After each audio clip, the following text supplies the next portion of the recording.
Kasih karunia dan damai sejahtera Allah Bapa kita dan anaknya Tuhan Yesus Kristus menyertai saudara. Amin. Shalom saudaraku yang terkasih, di dalam nama Tuhan Yesus Kristus senang bisa menyapa saudara di tempat saudara berada hari ini dalam dimensi yang berbeda, tetapi dalam dunia yang sama. Sebagai insan yang diciptakan untuk Tuhan, sebelum melakukan rangkaian aktivitas kita pada hari ini, marilah kita mengawalinya dengan mendengarkan firman Tuhan. Shalom, ayat Alkitab yang menyapa kita pada pagi hari ini terdapat di Titus 2 ayat 11 yang isinya, karena kasih karunia Allah yang menyelamatkan semua manusia sudah nyata. Demikian firman Tuhan. Saudaraku yang terkasih, di dalam nama Tuhan Yesus Kristus, inti pokok dari pengajaran yang harus diajarkan oleh Titus dalam tugas pelayanannya sebagai hamba Tuhan adalah mewartakan bahwasanya kasih karunia Allah yang menyelamatkan semua manusia sudah nyata. Ini adalah hal yang sangat penting yang harus didengarkan oleh semua orang dan yang harus diterima oleh semua orang. Mengapa demikian?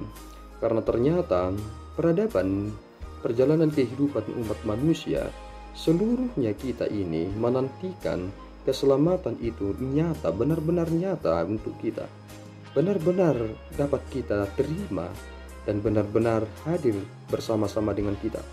Itu mengapa di dalam kitab Perjanjian Lama, nubuatan tentang kedatangan Yesus Kristus luar biasa banyaknya, dan Yesus Kristus menggenapinya satu persatu, dan seluruhnya Tuhan Yesus genapi. Dan itu pertanda bahwasanya mengapa nubuatan tentang kedatangan Yesus Kristus untuk menyelamatkan umat manusia luar biasa banyaknya, karena inilah yang benar-benar dibutuhkan oleh umat manusia. Saudara dan saya butuh keselamatan itu. Kita tidak bisa membuat keselamatan untuk kita sendiri. Kita tidak bisa melakukan upaya apapun, karena itu mutlak adalah otoritas Allah. Allah lah yang berkuasa, Allah lah yang menunjukkan otoritasnya, dan Allah lah yang menunjukkan kesetiaannya. Dan itulah mahakarya yang telah dilakukan oleh Allah sebagai buah dari kasih-Nya, yang dimana kita diselamatkan dan kita beroleh kehidupan kita. Dan karena kasih karunia itu telah nyata, yang menyelamatkan kita itu telah nyata, maka hal itulah sebenarnya yang mendidik kita menjadi pribadi-pribadi yang dapat meninggalkan kefasikan, dapat meninggalkan keinginan-keinginan duniawi kita, dan supaya kita bisa hidup bijaksana, adil, dan beribadah dalam dunia sekarang ini. Sehingga kita tidak boleh meninggalkan itu. Kita harus menunjukkan pandangan iman kita hanya kepada Kristus. Jangan pernah dikaburkan oleh pemahaman-pemahaman yang terjadi di dunia ini. Jangan pernah saudara meninggalkan Kristus. Jika saudara jauh dari Allah, maka peluang saudara untuk menjadi orang yang tidak baik atau menjadi orang yang jahat sangat besar. Oleh karena itu jangan pernah meninggalkan Allah.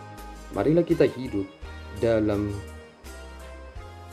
kemahakuasaan yang Tuhan telah nyatakan ini kepada kita, supaya kita terus memberitakan itu, menasihatkan itu, dan meyakinkan setiap orang dengan segala kewibawaan yang ada pada kita.